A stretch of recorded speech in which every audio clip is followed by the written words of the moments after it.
आज ऐसे बैठे बैठे मैं सोच रहा था कितने बच्चे लाइव आते हैं बिना नोटिफिकेशन के। तो बिना नोटिफिकेशन के कितने बच्चे लाइव हैं ये आज चूंकि अपना रात का लाइव सेशन नहीं रहेगा तो मैं सोचा चलते हैं आप लोगों के साथ कुछ नॉर्मली चर्चाएं मैं आप लोगों के साथ यूं ही कर लेता हूं आज बैठा बैठा। वेरी गुड इवनिंग सभी को। गुरुजी चरण स्पर्श खूब सारा आशीर्वाद सभी को नमस्कार। कैसे हैं आप लोग और तैयारी कैसी चल रही है? कुमाराम जी कह रहे हैं सर मेरा नाम लो। कुमाराम जी आपका नाम ले लिया मैंने। आप कुछ पूछिए मुझसे, कुछ बातें कीजिए। आपको लग रहा है कि रेट का एग्जाम आ चुका है और अब रेट का एग्जाम आने के बाद क्या सिचुएशंस रह रही हैं? सर डर लग रहा है। यूपी टेट के लिए कुछ बताएं। मनीषा जी यूपी टेट यदि आप रेट की बहुत अच्छे से तैयारी करेंगे तो यूपी टेट का आपका बहुत अच्छा पोर्शन अपने आप तैयार हो जाएगा। आप फिलहाल एक चीज के ऊपर सोचिए, यदि रेट का आप प्रिपरेशन कर रहे हैं, रेट का सिलेबस कवर कर रहे हैं तो यूपी टेट की और सीटेट की और हर मतलब एग्जाम की तैयारी अपने आप हो जाएगी, याद रखना।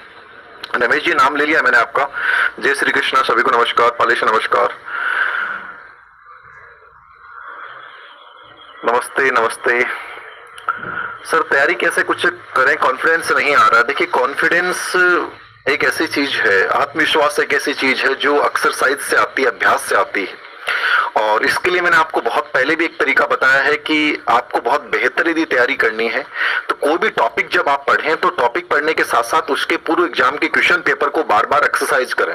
और पूर्व एग्जाम के क्वेश्चन पेपर को जितना अच्छा देखेंगे आप, जितना बार बार उनको रिपीट करेंगे उतना बेटर रहेगा, याद रखना। ये बहुत सिंपल तरीका होता है और कॉन्फिडेंस लाने के लिए वही एक बेटर तरीका हो सकता है। ज्यादा किताबें आप नहीं पढ़ें, कुछ सिलेक्टेड किताबें आप लोग पढ़ें। जितनी ज्यादा ओवरलोडिंग होगी आपके दिमाग में कि मैं ये पढ़ूं वो पढ़ूं कि ये नहीं पढ़ूं तो ज्यादा परेशान हो जाओगे, इसलिए सिलेक्टेड चीजें ही आप लोग पढ़ें, याद रखना। जोधपुर की तरफ से नमस्कार नमस्कार। सर साइकोलॉजी कैसे तैयार करें? देखिए साइकोलॉजी कैसे तैयार करें, साइकोलॉजी का सबसे बेटर पढ़ने का तरीका मैंने आपको पहले की वीडियोस में बताया है। साइकोलॉजी जब आप पढ़ रहे हैं तो साइकोलॉजी को इमेजिनेशन करें। जैसे मान लीजिए चाइल्ड डेवलपमेंट पढ़ रहे हैं, पर्सनालिटी पढ़ रहे हैं, मोटिवेशन पढ़ रहे हैं, तो आप अपने साथ कोरिलेट करें कि उन चीजों को मैं कैसे करूंगा, मैं एज ए क्लासरूम में बतौर टीचर मैं क्या कर सकता हूं। उनको जितना ज्यादा आप इमेजिनेशन करेंगे, जितना पावरफुल आप सोचेंगे उनके बारे में। और कोई भी टॉपिक पढ़ लिया, टॉपिक पढ़ने के बाद आप उस टॉपिक में जैसे मान लीजिए कोहलबर्ग पढ़ रहे हैं या जीन पियाजे पढ़ रहे हैं तो आप अपने आप को उस बच्चे की तरह सोचना शुरू कीजिए कि जीन पियाजे ने कंबल और गेंद का प्रयोग किया, जीन पियाजे 3 पर्वतों की समस्या का प्रयोग किया, कोहलबर्ग ने जब हिंज की नैतिक दुविधा सबको सुनाई तो वो मैं क्या व्यवहार करता। तो अपने ऊपर लीजिए, अपने बचपन की ओर लेके आइए मनोविज्ञान को। जितनी ज्यादा इमेजिनेशन करेंगे साइकोलॉजी उतनी ही पावरफुल आप लोगों की होगी, याद रखना। गुरुजी आपको डाउटफुल क्वेश्चन मेरे व्हाट्सएप पे भेज दीजिए। अगर उधम सिंह जी कह रहे हैं भगवान है, भगवान तो नहीं हूँ, बहुत नॉर्मल इंसान हूँ, नॉर्मली रहना चाहता हूँ। सर कोचिंग के नोट्स प्लस एक एक बुक पढ़ के सब्जेक्ट्स प्राप्त तैयार कर लिया, बहुत बढ़िया है। देखिए कोचिंग के नोट्स भी आप उन्हीं पे बिलीव कीजिए कि जिन लोगों ने आपको पढ़ाया है वो कैसे हैं, उनका बैकग्राउंड कैसा है, उन वास्तव में वो एक्सपर्ट थे कि नहीं थे। यदि ऐसा नहीं था तो आप कोचिंगों के नोट्स को भी छोड़ सकते हैं। आप आरबीएसई बोर्ड की बुक्स को पढ़िए, एक गाइड आप ले सकते हैं और उसको बार बार रिपीट कीजिए। टीचिंग मेथड के लिए आप अभी तक क्या पढ़ रहे हैं वो सबसे इंपॉर्टेंट चीज है। टीचिंग मेथड के लिए अब तक आपने क्या पढ़ा है? टीचिंग मेथड के लिए मैं एक दिन का टाइम और दीजिए। बुधवार को या गुरुवार को अपना एक लाइव सेशन रहेगा डिजिटल बोर्ड के ऊपर और उसमें मैं चर्चा करूंगा इस बात को लेकर कि कौन सी किताबें बेहतरीन हो सकती हैं। मैं मेरा एनालिसिस करूंगा, मार्केट से 8 से 10 किताबें मैं लूंगा और उन 8 से 10 किताबों को लेने के बाद जो है मैं उनका पूरा कंप्लीटली विश्लेषण करने के बाद जो है मैं आप लोगों को बताऊंगा। ठीक है। कैटेगरी चेंज कैसे करें? देखिए कैटेगरी चेंज का ऑप्शन आ रहा है कि नहीं आ रहा है? कैटेगरी चेंज का ऑप्शन आ रहा है कि नहीं आ रहा है वो देखिए आप। इंग्लिश के लिए कौन सी बुक्स लें अनीता जी? इंग्लिश के लिए आप जो बुक्स की बात कर रहे हैं, इंग्लिश के लिए मैंने आपको एक पहले किताब सजेस्ट की थी, बीके रस्तोगी किताब। ठीक है, वो किताब बहुत अच्छी किताब है, बीके रस्तोगी किताब, आप उसको देख सकते हैं। ठीक है, तो इंग्लिश के लिए बहुत अच्छी किताब है और इंग्लिश का कुछ मैटर मैं टेलीग्राम चैनल पे भी शेयर कर रहा हूँ। Dinesh ji Bishnoi very good evening. क्या डिलेड वाले एलिजिबल होंगे? निश्चित रूप से डिलेड वाले एलिजिबल होंगे, आपको कहीं भी तनाव लेने की आवश्यकता नहीं है। आप तो तैयारी करें। बीएड सेकंड ईयर वाले बच्चों को भी मैं कहूंगा कि आप केवल प्रिपरेशन करें, आप लोग आराम से तैयारी कीजिए। आप इस चीज के ऊपर कभी मत सोचिए कि हम शामिल होंगे कि नहीं होंगे, क्या होगा क्या नहीं होगा, वो एक अलग मुद्दा है। हम बेटर अपने आप को कैसे बना सकते हैं। आप कभी भी किसी भी चीज पे जब मेहनत करते हैं तो उसका आउटपुट 100% डेफिनेटली आएगा, याद रखना। इस चीज को हमेशा याद रखें। ऐसा नहीं हो सकता कि उसका आउटपुट नहीं आएगा। साइंस मैथ के लिए देखो आरबीसी बोर्ड की बुक्स तो सबसे बेटर आपको बेस्ट माननी है। बाकी गाइड के रूप में कौन सी बेस्ट हो सकती है उसके लिए मुझे 2 दिन का समय दीजिए। मैं कंप्लीटली एनालिसिस करूंगा कि कौन से सब्जेक्ट के लिए कौन सी गाइड यदि कोई मुझे लगता है कि बहुत बेटर है तो मैं आपको सजेस्ट करूंगा। बाकी अभी जो पढ़ रहे हैं उसी को पढ़िए। समग्र मनोविज्ञान की बुक बहुत जल्दी आ जाएगी अगले वीक तक। सुनील दुधवाल जी नमस्कार। नमस्कार स्वाति सर राधे राधे। और बताइए और कोई विशेष सवाल हो आप लोगों का। देखिए एक तो सबसे बड़ी चीज है कि डरिए मत, कॉन्फिडेंस को क्रिएट रखिए, नकारात्मकता को बहुत दूर दूर तक आप दूर करें। बहुत से बच्चे कहते हैं कि सर अब क्या हम कर सकते हैं। मैं बार बार कहता हूं कर सकते हो, डेफिनेटली कर सकते हो। अभी भी ऐसा बहुत समय है, बहुत समय है। ईमानदारी से याद रखो, यदि किसी भी सब्जेक्ट को ईमानदारी के साथ 50 घंटे दिए जाए और 50 घंटे यानी कि टोटल आपको 5 सब्जेक्ट को 50 घंटे देने हैं, तो क्या आप 3 महीने में एक सब्जेक्ट को 50 घंटे नहीं दे सकते? 100 घंटे भी मान लीजिए तो भी आप आराम से दे सकते हो।